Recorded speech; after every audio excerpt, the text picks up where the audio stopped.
Eh bien bonjour et bienvenue sur le Petit Pousseur de Bois. Aujourd'hui on va avoir une stratégie extrêmement simple.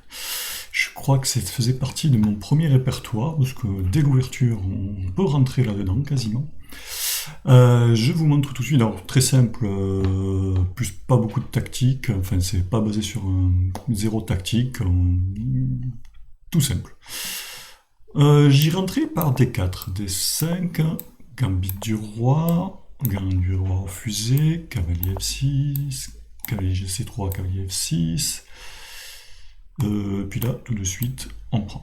On prend, et on se retrouve dans une structure qu'on appelle une structure Karlsbad, qui est de cette forme-ci, avec cette structure de pion. Donc je crois que la structure, c'est structure de pion. De cette forme-ci, même comme ça, on va le faire. Hop. Quel est le but du jeu? Alors, on a déjà entendu parler la dernière fois de qu'est-ce que c'était une majorité de pions. Alors ici, on voit bien que les noirs ont une majorité de pions. L'aile dame et moi, 4 pions contre 3. Et qu'est-ce qu'on va faire? Au contraire de la dernière fois où on attaquait avec la majorité, donc attaquer avec la majorité, ce serait attaquer avec ses pions. Une chose qu'on pourrait tout à fait faire, je me semble que c'était Kasparov, quand je regardais ça, quand je jouais ça, c'était à l'époque de Kasparov-Karpov. Et si je me rappelle bien, Kasparov de temps en temps faisait grand roc, et après il envoyait sa majorité, il envoyait tous ses pions. On pourrait le prendre d'une autre manière, un plan plus moderne que j'ai découvert il n'y a pas si longtemps, joué par Kansen aussi, il me semble, pas un champion du monde. Cavalier par exemple ici, et puis alors après avoir fait petit roc, je pense, il faut d'abord petit roc, et après on poussait F3, E4, prise, et on essayait de jouer avec une majorité centrale. Mais là, on va attaquer avec notre minorité. Vous allez dire, t'es fou, la dernière fois tu dis il faut attaquer avec majorité de pions, ben, on peut faire aussi une attaque de minorité, c'est ce qu'on voit aujourd'hui, l'attaque de minorité, on attaque avec la minorité de pions. Qu'est-ce qu'est le but? Ben, c'est un thème qu'il faut absolument connaître aux échecs, c'est que quand l'adversaire a une position solide, là, on voit des faiblesses quasiment nulle part chez les noirs, et bien il faut essayer d'en créer. Et c'est le but de l'attaque de minorité. L'attaque de minorité a pour but de créer des faiblesses. Donc on va chercher à faire des faiblesses. Alors on va pas s'occuper, je vais aller directement sur un autre chapitre, je sais pas où il est. Je suis ici, donc c'est peut-être le 9. On vire les pièces. Voilà, ce sera plus clair. Donc le même jeu, mais sans les pièces. Donc je vais faire des coups de roi, des stupides pour dire, comme si les noirs jouaient des pièces, juste pour vous montrer quel est le but du jeu. On commence le plus souvent par B4 tout de suite. Ça empêche des coups à 5 qui peuvent être gênants.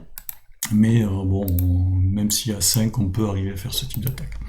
Donc B4, et après on va voir qu'est-ce qui se passe. Supposons, bon, les noirs font rien. On attaque comme ça. Les noirs font rien, ça n'occupe pas, les noirs font rien, hop, prise, parce qu'il quand même faut reprendre, et on a déjà créé une faiblesse, c'est ce petit pion arriéré. Un petit pion arriéré, là on a le même nombre de pions, mais on a un petit pion arriéré, c'est un petit pion qui ne peut plus être défendu par des pions.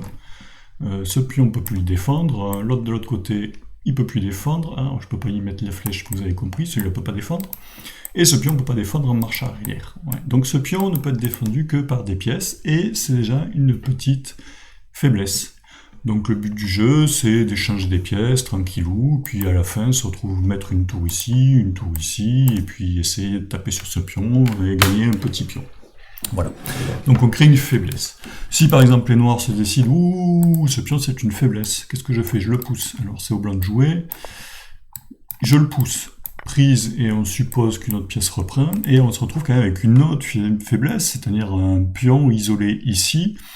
Et si on rentre là-dedans, c'est qu'on pense que ce pion sera plus une faiblesse qu'une force. Parce que bon, des fois, le pion isolé, ça peut être intéressant. Jouer ce petit pion ici peut être intéressant. Mais c'est encore mieux d'avoir ce pion et d'être une structure solide. Donc voilà. Première chose, là on regarde si les noirs font rien, on se retrouve avec une petite faiblesse. Hop, c'est qui de jouer au noir. En fait, si par exemple, quand on pousse, ils reprennent, on se retrouve avec un petit pion isolé. Et un 2 contre 1 ici, si par exemple les noirs veulent se faire un pion passé, on se retrouve donc avec 2 pions isolés, donc ça fait 2 possibles targets à aller attaquer, à aller chercher. Donc on a créé des faiblesses. Et tout le but du jeu de l'attaque de minorité, c'est ça. S'ils font ça, on prend, hop, reprise, reprise et reprise. On se retrouve avec 3 faiblesses. Hop. On se retrouve avec 3 faiblesses, 3 pions isolés, on a peut-être un pion de plus, mais bon, en général, celui-là, si on l'a joué, c'est qu'on doit reprendre avec une pièce. On se retrouve avec 3 faiblesses, ce qui est quand même relativement important. Si celle-là, ce pion disparaît, après, c'est l'autre pion derrière qui devient très très faible. Qu'est-ce qu'on peut jouer d'autre? Tac tac. Supposons que les noirs veulent bloquer. Alors, au lieu de... On revient un coup derrière. Supposons que les noirs veulent bloquer. Mais là, tout de suite, on se retrouve avec ce pion arriéré qui reste une faiblesse aussi. Qu'est-ce qu'on peut avoir d'autre? On revient sur notre B4. Ça, on l'a déjà vu. Hop, on va essayer de pousser comme ça. On peut faire ça, par exemple. Tac, tac, et on se retrouve de nouveau avec notre faiblesse. Donc voilà, le principe des attaques de minorité, c'est d'essayer de casser la structure de pions pour rendre les pions plus faibles. Et donc la rendre une structure plus faible et d'avoir des faiblesses à les attaquer. Donc on crée des faiblesses réellement pour plus tard dans la partie aller attaquer. On va voir ça tout de suite sur une fin de partie entre amateurs. Elle est ici. Voilà. C'est quoi ça? Alors ça. Voilà, on se retrouve ici. Donc on se retrouve là, mais la même position quasiment, on a à peu près la même structure, hein, 4 structures Karsbad. On se retrouve avec à peu près la même structure, mais couleur inversée. Donc là, ce coup-ci, c'est les noirs qui vont attaquer avec leur minorité. Alors on voit que leur minorité est déjà bien avancée ici dans la partie. Le plan des blancs, apparemment, on suit la structure de pion, on se dit, c'est sûrement l'aile droite qui vont chercher à jouer. On regarde notre structure de pion, c'est sûrement l'aile dame qu'il faut jouer, nous. Et on va se retrouver donc avec des blancs qui vont essayer de mater, et des noirs qui vont essayer de faire leur attaque de minorité, qui vont chercher à créer leur faiblesse. Donc vous avez compris, premier coup, hop, B4. Les noirs ignorent, commencent à essayer de trouver du jeu de l'autre côté, on prend et on a notre faiblesse. Donc le plan de l'attaque de minorité a plutôt bien fonctionné, on a une faiblesse créée. On voit que déjà la tour est déjà bien placée pour aller taper dessus. Coup suivant, les noirs vont jouer autre chose qui va créer une autre petite faiblesse qui est moins évidente à voir, prise. Le cavalier revient et en fait maintenant on va voir que les blancs ont plusieurs problèmes. Ce pion pour l'instant tient encore, mais on sent bien que c'est pénible, parce qu'il est attaqué 2 fois, il est défendu 2 fois. Le pion ne peut pas encore tout à fait monter pour aller le protéger. Alors ce pion était épine aussi dans le jeu des noirs, parce qu'il prend de l'espace, il prend l'espace à l'aile roi, et ça permettra très certainement aux blancs d'attaquer. Mais d'un autre côté, ce pion reste un peu faible. On a toujours notre faiblesse ici qui est fixée, qui a du mal à avancer, parce qu'il est fixé par le pion. Et un autre pion qui relativement peut être faible. Bon, nous aussi, on en a un qui peut être relativement faible. Dame D2, donc défend, 2 faiblesses, se donne la possibilité peut-être d'aller plus loin plus tard de l'autre côté. Et là, on peut voir tout de suite que les noirs ont plein de choses possibles. Donc, si on vient ici, on voit qu'on attaque première faiblesse, on se met en vis-à-vis de la deuxième. Si... Hop. Ah, je sais pas ça que je veux faire, je veux enlever les flèches. Il y a ici, ça attaque 2 pions. D'accord. Si le cavalier s'en va, pour venir par exemple ici, ça continue à attaquer une faiblesse, mais ça libère l'espace pour l'autre. Donc, plein de choses qui peuvent se passer ici, et en conjonction toujours avec ces pions faibles. Donc les noirs ont joué ici cavalier E7, donc libère la place pour la tour pour créer la faiblesse, donne la possibilité d'aller défendre ici, à l'aile roi, tout en attaquant en quelque sorte. Cavalier H5, donc on sent que les noirs veulent peut-être faire des choses un petit peu dans ce goût-là, d'attaquer sur les cases noires à l'aile roi. Dame C4, on fixe la faiblesse et on donne la possibilité par exemple de venir ici, ou avec la tour, pour continuer à faire ça. Au passage, ça permet de coulisser ici et de peut-être aller défendre le roi. Ça permet aussi peut-être de coulisser ici pour attaquer l'autre. Donc une activité de tour qui est relativement importante. Il fou G3, c'est carte de la tour. Dame à 5, et on voit que l'attaque de minorité continue. On fait réellement pression à l'aile dame, on fait réellement pression, notre jeu se développe.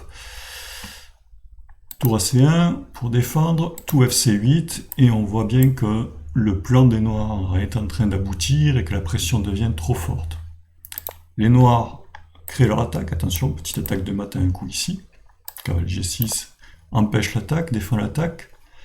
F4, alors ça c'est une partie entre amateurs, je ne sais pas si je vous l'ai dit, mais c'est pas une partie de grand maître, c'est une partie d'amateur. Donc si on fait l'analyse, peut-être que les coups seront peut-être moyens, mais en tout cas ça donne une bonne idée de comment ça se joue. F4, continue à attaque, H6 fait reculer la dame, et l'attaque de minorité aboutit, tour prend, et ils ont repris de la tour, et tour prend, le pion est tombé, donc le pion C est tombé, le pion A va bientôt tomber, donc c'est déjà un gros avantage noir. Alors, c'est pas gagné parce que les blancs ont quand même pas mal de pièces à l'aile roi, donc il va pas falloir se tromper. L'ordinateur donne un énorme avantage aux noirs, parce qu'ici, toutes les finales sont gagnantes pour les noirs, à peu près. Donc, sauf erreur des noirs, normalement, ça devrait le faire. Voilà l'attaque de minorité dans son développement. On crée une faiblesse, et après on appuie dessus pour essayer de la gagner. Je vais revenir aux parties, parce que bon, là je vous ai donné, c'est chaque fois la même structure. Hop, on va revenir ici. C'est pas ça que je veux. C'est peut-être celle-là, voilà. Si j'ai une connexion internet qui marche pas très bien, alors ça marche pas. Attaque de minorité, on peut l'avoir dans plein d'autres structures. Donc ça, c'est la structure Skarsbad, on l'a vu une fois avec le Gambidam, une autre fois, je pense que ça va être une Caro-Kann, une partie Caro-Kann.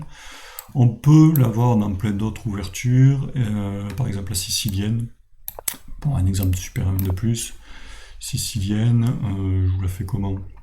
N'importe, c'est pas important. Prise. Je sais pas. On va faire ça, je fais un peu n'importe quoi. Ça, petit roc pour vous montrer. Une fois qu'on a fait petit roc, en fait, les noirs ont tout à fait cette possibilité d'aller faire une attaque de minorité, même si c'est grand roc, même si le roi est caché de l'autre côté, on fera la même attaque de minorité, mais il y aura une attaque de roi en plus derrière. Mais on peut avoir exactement le même type d'attaque, faire une attaque de minorité pour créer une petite faiblesse parmi ces trois pions. Une fois que ce pion est déjà sur une colonne semi-ouverte, si on ouvre des colonnes, si on échange des pions, qu'on arrive à avoir un pion isolé, ça peut être une grosse faiblesse aussi pour les noirs. Voilà. Un plan simple, l'attaque de minorité, quelque chose de très simple pour les débutants, pas de grosse tactique.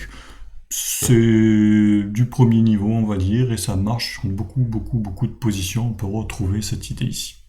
Voilà. Et bien, je vous dis à la prochaine.